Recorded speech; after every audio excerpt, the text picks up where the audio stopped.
इससे बड़ा डेलुलू दूसरा नहीं है।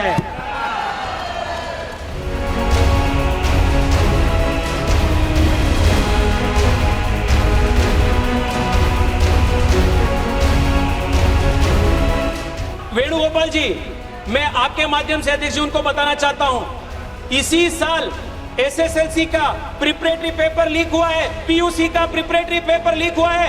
मधु बंगारप्पा का रेसिग्नेशन कब लेंगे आप, वो बताइए, कब लेंगे आप?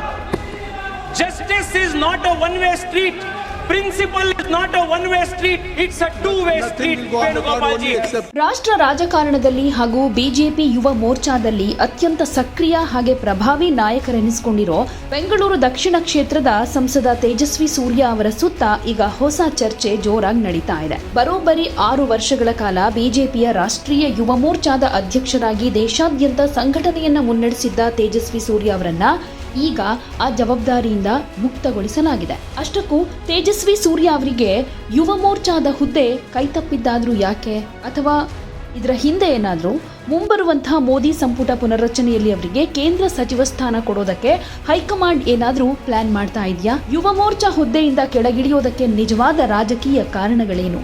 ಮೋದಿ ಸಂಪುಟದಲ್ಲಿ ತೇಜಸ್ವಿಗೆ ಸಚಿವ ಸ್ಥಾನ ಸಿಕ್ಕರೆ ಅದರಿಂದ ಕರ್ನಾಟಕಕ್ಕೆ ಆಗೋ ಅಂದ್ರೆ ಬೆಂಗಳೂರಿಗೆ ಏನೇನು ಲಾಭ ಆಗುತ್ತೆ ಅನ್ನೋದ್ರ ಬಗ್ಗೆ ಒಂದಷ್ಟು ಸಾಧ್ಯತೆಗಳು, ಜೊತೆಗೆ ಸದ್ಯಕ್ಕೆ ರಾಜಕೀಯ ವಲಯದಲ್ಲಿ ನಡೀತಾ ಇರೋ ಚರ್ಚೆಗಳ ಬಗ್ಗೆ ಒಂದಷ್ಟು ಬೆಳಕು ಹರಿಸೋದಾದ್ರೆ 2020 ಸೆಪ್ಟೆಂಬರ್ 26ನೇ ತಾರೀಕು ಬಿಜೆಪಿ ರಾಷ್ಟ್ರೀಯ ಯುವ ಮೋರ್ಚಾದ ಅಧ್ಯಕ್ಷರಾಗಿ ತೇಜಸ್ವಿ ಸೂರ್ಯ ಅವರು ಅಧಿಕಾರ ವಹಿಸಿಕೊಂಡ್ರು. ದೇಶಾದ್ಯಂತ ಸಾಲು ಹೋರಾಟಗಳನ್ನ ಮಾಡಿದ್ರು. ಯುವ ಕಾರ್ಯಕರ್ತರಲ್ಲಿ ಹೊಸ ಚೈತನ್ಯ ತುಂಬಿದ್ರು.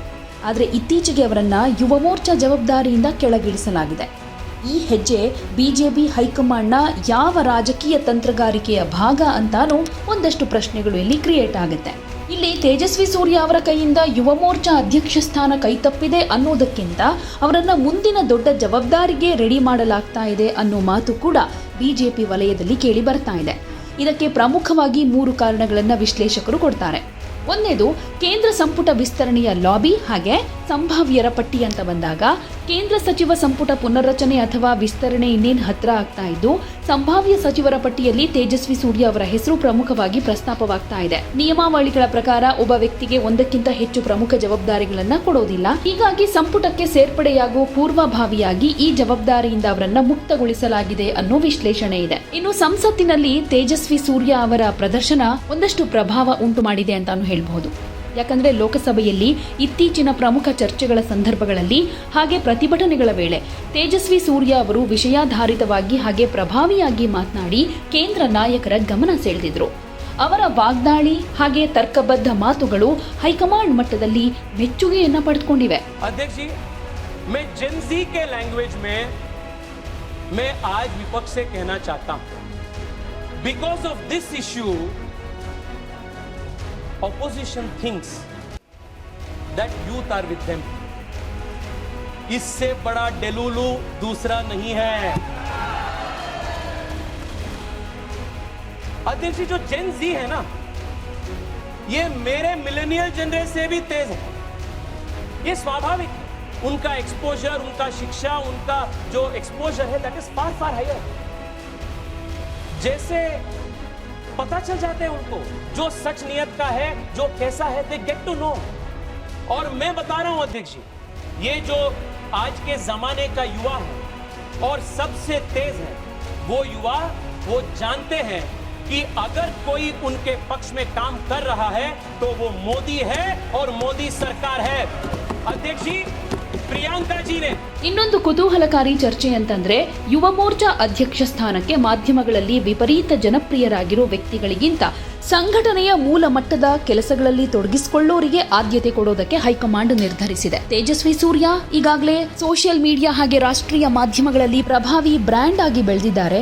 ಹೀಗಾಗಿ ಅವರನ್ನ ಯುವ ಮೋರ್ಚಾಕ್ಕಿಂತ ಉನ್ನತ ಮಟ್ಟದ ರಾಜಕೀಯ ಹಾಗೂ ಆಡಳಿತಾತ್ಮಕ ರಂಗದಲ್ಲಿ ಬಳಸಿಕೊಳ್ಳೋದಕ್ಕೆ ವರಿಷ್ಠರು ಮುಂದಾಗಿದ್ದಾರೆ ಎನ್ನಲಾಗಿದೆ. ಹಾಗೆ ಮೋದಿ ಸಂಪುಟದಲ್ಲಿ ಸಚಿವ ಸ್ಥಾನ ಪಡೆಯೋದಕ್ಕೆ ತೇಜಸ್ವಿ ಸೂರ್ಯ ಅವರಿಗೆ ಇರೋ ಪ್ರಮುಖ ಅರ್ಹತೆಗಳು ಹಾಗೆ ಪ್ಲಸ್ ಪಾಯಿಂಟ್ಗಳ ಬಗ್ಗೆ ಮಾತನಾಡೋದಾದ್ರೆ ದೇಶದ 50% ಹೆಚ್ಚು ಯುವ ಜನತೆಯನ್ನ ತಲುಪೋದಕ್ಕೆ ಬಿಜೆಪಿಗೆ ತೇಜಸ್ವಿ ಅವರಂತಹ ವಾಕ್ಚಾತುರ್ಯ ಇರೋ ಕಮ್ಯುನಿಕೇಷನ್ ಸ್ಕಿಲ್ಸ್ ಹೊಂದಿರೋ ನಾಯಕರ ಅಗತ್ಯ ಇದೆ. ವಕೀಲರಾಗಿ ಆರ್ಎಸ್ಎಸ್ ಸ್ವಯಂ ಸೇವಕರಾಗಿ ಕಾರ್ಯನಿರ್ವಹಿಸಿರೋ ಹಿನ್ನೆಲೆ ಇರುವಂತಹ ತೇಜಸ್ವಿ ಅವರಿಗೆ ಸಂಘ ಪರಿವಾರ ಹಾಗೆ ಕೇಂದ್ರ ಬಿಜೆಪಿ ಪ್ರಮುಖ ನಾಯಕರ ಸಂಪೂರ್ಣ ಬೆಂಬಲ ಇದೆ. ಬೆಂಗಳೂರು ದಕ್ಷಿಣ ಸಂಸದರಾಗಿ ನಮ್ಮ ಮೆಟ್ರೋ ಯೋಜನೆಗಳು, ಉಪನಗರ ರೈಲು ಯೋಜನೆ ಹಾಗೂ ಮೂಲಸೌಕರ್ಯ ವಿಷಯಗಳಲ್ಲಿ ಅವರು ತೋರಿರೋ ಸಕ್ರಿಯತೆ ಹಾಗೆ ಯಶಸ್ವಿ ಅನುಷ್ಠಾನ ಅವರ ಕಾರ್ಯಕ್ಷಮತೆಗೆ ಸಾಕ್ಷಿ ಅಂತ ಹೇಳಬಹುದು. ಕನ್ನಡ, ಇಂಗ್ಲಿಷ್ ಹಾಗೆ ಹಿಂದಿ ಭಾಷೆಗಳಲ್ಲಿ ನಿರರ್ಗಳವಾಗಿ ಮಾತನಾಡೋ ಕೌಶಲ್ಯ ಹಾಗೆ ಹೊಸ ತಲೆಮಾರಿನ ಸಾಮಾಜಿಕ ಜಾಲತಾಣಗಳನ್ನು ಪರಿಣಾಮಕಾರಿಯಾಗಿ ಬಳಸಿಕೊಳ್ಳೋ ಸಾಮರ್ಥ್ಯ ಅವರ ದೊಡ್ಡ ಶಕ್ತಿ ಅಂತ ಹೇಳಬಹುದು.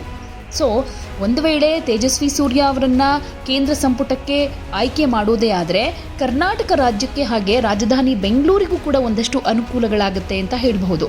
वेणुगोपाल जी मुझे याद किए कर्नाटक के बारे में.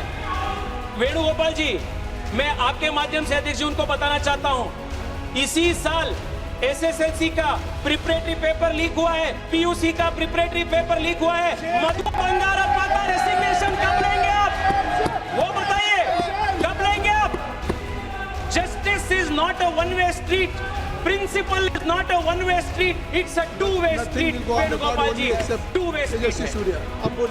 अध्यक्ष जी, आज देश में दो प्रकार के पॉलिटिकल मॉडल है अध्यक्ष जी. एक पॉलिटिकल मॉडल है मोदी का, और ये क्या मॉडल है? होप और रिफॉर्म. ये एक प्रकार का मॉडल है. दूसरा मॉडल विपक्ष का है, वो है सिनिसिज्म और अनार्किज्म. ये अपोजिशन का मॉडल. मैं क्या कहता हूं व्हेन आई से होप एंड रिफॉर्म? अध्यक्ष जी, this is a governance and nation building is a exercise in continuum. ऐसा नहीं है कि देश में सब कुछ ठीक है. देश में सब कुछ ठीक नहीं है जी.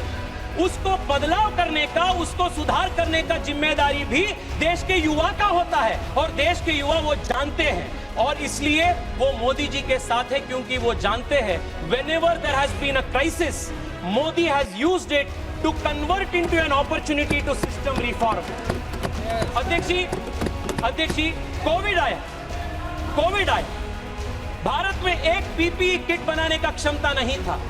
आपदा को हमने अवसर में बदल दी, and today India is emerging as a manufacturing hub. This is the Modi model of transformation. देश में जब भी संकट आया है, वो आपदा को अवसर में परिवर्तित करना, to change a crisis into an opportunity. This is the fundamental model of Modi governance. इसलिए अध्यक्ष जी, मैं आपको कहना चाहता हूं आपके माध्यम से देश के युवाओं को, yes, the NEET paper leak is a crisis. Nobody is denying it. गलती हुआ. Nobody is running away from responsibility. मैं आज आपको बताना चाहता हूं, we are committed to converting this crisis into an opportunity to transform the education system of the country, root and branch. This is the Modi model of hope and transformation. Last में अध्यक्ष जी, मैं ಬೆಂಗಳೂರಿನ metro, suburban ರೈಲು, ring road ಹಾಗೆ IT BT ವಲಯಕ್ಕೆ ಸಂಬಂಧಪಟ್ಟ ಕೇಂದ್ರ ಸರ್ಕಾರದ ಅನುದಾನಗಳು ಮತ್ತು ಅನುಮೋದನೆಗಳು ವೇಗವಾಗಿ ಸಿಗೋದಕ್ಕೆ ಹೆಲ್ಪ್ ಆಗುತ್ತೆ. ಕೇಂದ್ರ ಸಂಪುಟದಲ್ಲಿ ರಾಜ್ಯದಿಂದ ಹಿರಿಯ ನಾಯಕರ ಜೊತೆಗೆ ಯುವ ಉತ್ಸಾಹಿ ನಾಯಕನಿಗೆ ಸ್ಥಾನ ಸಿಕ್ಕರೆ ಕೇಂದ್ರ ಮಟ್ಟದಲ್ಲಿ ಕರ್ನಾಟಕದ ಧ್ವನಿ ಇನ್ನಷ್ಟು ಸ್ಟ್ರಾಂಗ್ ಆಗುತ್ತೆ. ಯುವ ಜನತೆ ಮತ್ತು ಸ್ಟಾರ್ಟ್ಅಪ್ಗಳ ಜೊತೆಗೆ ನಿಕಟ ಸಂಪರ್ಕ ಹೊಂದಿರುವಂತಹ ತೇಜಸ್ವಿ ಸೂರ್ಯ ಅವರು ರಾಜ್ಯಕ್ಕೆ ಹೆಚ್ಚಿನ ಕೇಂದ್ರಿತ ಯೋಜನೆಗಳು ಹಾಗೆ ಹೂಡಿಕೆಗಳನ್ನು ತರೋದಕ್ಕೂ ಕೂಡ ಸಹಕಾರಿ ಆಗಬಹುದು. ಹೀಗಾಗಿ ಒಂದಷ್ಟು ಪ್ಲಸ್ ಪಾಯಿಂಟ್ಗಳನ್ನು ಗಮನಿಸಿ ಹೈಕಮಾಂಡ್ ಇಂತಹ ತೀರ್ಮಾನ ಮಾಡಿರಬಹುದಾ ಅನ್ನುವಂಥ ಒಂದು ಚರ್ಚೆಗಳಾಗ್ತಾ ಇದೆ. ಯಾಕೆಂದರೆ ಯುವ ಸಮುದಾಯಕ್ಕೆ ಪ್ರಾತಿನಿಧ್ಯ ಸಿಕ್ಕ ಹಾಗಾಗುತ್ತೆ, ಭಾಷಾ ಕೌಶಲ್ಯ ಕೂಡ ತುಂಬ ಚೆನ್ನಾಗಿದೆ, ಪಕ್ಷದ ಸಂಘಟನಾತ್ಮಕ ಅನುಭವ ಕೂಡ ಅವರಿಗಿದೆ, RSS ಹಾಗೆ BJP ನಾಯಕರ ಬೆಂಬಲ ಕೂಡ ಇದೆ. ಇದರ ಜೊತೆಗೆ ಬೆಂಗಳೂರು ಅಭಿವೃದ್ಧಿ ಮತ್ತು ರಾಜಕೀಯ ತಂತ್ರಗಾರಿಕೆ ಕೂಡ ಅಡಗಿರೋದ್ರಿಂದ ಇನ್ನೊಂದು ಪ್ರಮುಖವಾದಂಥ ವಿಚಾರ ಸೋಷಿಯಲ್ ಮೀಡಿಯಾ ಹಾಗೆ ಬ್ರ್ಯಾಂಡಿಂಗ್ ವಿಚಾರದಲ್ಲಿ ತೇಜಸ್ವಿ ಸೂರ್ಯ ಅವರ ಪರವಾಗಿ ಒಂದಷ್ಟು ಪ್ಲಸ್ ಪಾಯಿಂಟ್ ಇರೋದ್ರಿಂದ ಯುವಕರಿಗೆ ಅವಕಾಶ ಕೊಡಬೇಕು ಅನ್ನೋ ಕಾರಣವನ್ನು ಕೂಡ ಇಟ್ಕೊಂಡು ಈಗ ಬಿಜೆಪಿ ಇವರನ್ನ ಯುವ ಮೋರ್ಚಾ ಅಧ್ಯಕ್ಷ ಸ್ಥಾನದಿಂದ ಕೆಳಗಿಳಿಸಿದೆ ಅಂತಾನೆ ಹೇಳಲಾಗ್ತಾ ಇದೆ. ಅದರ ಬದಲಿಗೆ ಇನ್ನೊಂದು ಪ್ಲಾನ್ ರೆಡಿ ಮಾಡ್ಕೊಂಡಿದೆ. ಅದು ಒಂದು ರೀತಿ ಅದು ಮೋದಿ ಸಂಪುಟದಲ್ಲಿ ಸ್ಥಾನ ಸಿಗುತ್ತೆ ಅನ್ನೋ ವಿಚಾರದಲ್ಲಿ. ಹೀಗಾಗಿ ಯುವ ಮೋರ್ಚಾ ಅಧ್ಯಕ್ಷ ಸ್ಥಾನದಿಂದ ಕೆಳಗಿಳಿದಿರೋದು ಅದು ರಾಜಕೀಯ ಹಿನ್ನಡೆಯಲ್ಲ, ಮುಂದಿನ ದೊಡ್ಡ ಜವಾಬ್ದಾರಿಯ ಮೆಟ್ಟಿಲು ಅನ್ನುವಂತಹ ವಿಶ್ಲೇಷಣೆಗಳೇ ಕೇಳಿ ಬರ್ತಾ ಇವೆ. ಹಾಗಾದ್ರೆ ಮುಂಬರುವ ದಿನಗಳಲ್ಲಿ ಕೇಂದ್ರ ಸಂಪುಟ ವಿಸ್ತರಣೆಯಾದರೆ ತೇಜಸ್ವಿ ಸೂರ್ಯ ಅವರಿಗೆ ಸಚಿವ ಸ್ಥಾನ ಸಿಗುತ್ತಾ ಅಥವಾ ಪಕ್ಷದ ಇನ್ಯಾವ ಪ್ರಮುಖ ರಾಷ್ಟ್ರೀಯ ಜವಾಬ್ದಾರಿ ಸಿಗಬಹುದು ಅನ್ನೋದ್ರ ಬಗ್ಗೆ ಒಂದಷ್ಟು ಕುತೂಹಲ ಇದೆ. ಏನಾಗುತ್ತೆ ಇನ್ನು ಸ್ವಲ್ಪ ದಿನಗಳಲ್ಲೇ ಉತ್ತರ ಸಿಗಬಹುದು. ಸೊ ನಿಮ್ಮ ಪ್ರಕಾರ ತೇಜಸ್ವಿ ಸೂರ್ಯ ಅವರಿಗೆ ಮೋದಿ ಸಂಪುಟದಲ್ಲಿ ಸ್ಥಾನ ಸಿಗಬೇಕು ಅನ್ನೋದಾದ್ರೆ ಯಾವ ಖಾತೆ ಸಿಗಬೇಕು? ನಿಮ್ಮ ಅಭಿಪ್ರಾಯವನ್ನ ಕಮೆಂಟ್ನಲ್ಲಿ ತಿಳಿಸಿ. ಯಾವುದೇ ಸುದ್ದಿಯ ಅಪ್ಡೇಟ್ ಅನ್ನ ಮಿಸ್ ಮಾಡ್ಕೊಳ್ಬಾರ್ದು ಅಂದ್ರೆ ಈಗ್ಲೇ ಒನ್ ಇಂಡಿಯಾವನ್ನ ಸಬ್ಸ್ಕ್ರೈಬ್ ಮಾಡಿ. ನಿಮಗೆ ಬೇಕಾದ ಭಾಷೆಯಲ್ಲಿ ಎಲ್ಲಾ ಸುದ್ದಿ ತಿಳಿಬೇಕು ಅಂದ್ರೆ ಒನ್ ಇಂಡಿಯಾ ಆಪ್ ಅನ್ನ ಡೌನ್ಲೋಡ್ ಮಾಡ್ಕೊಳ್ಳಿ.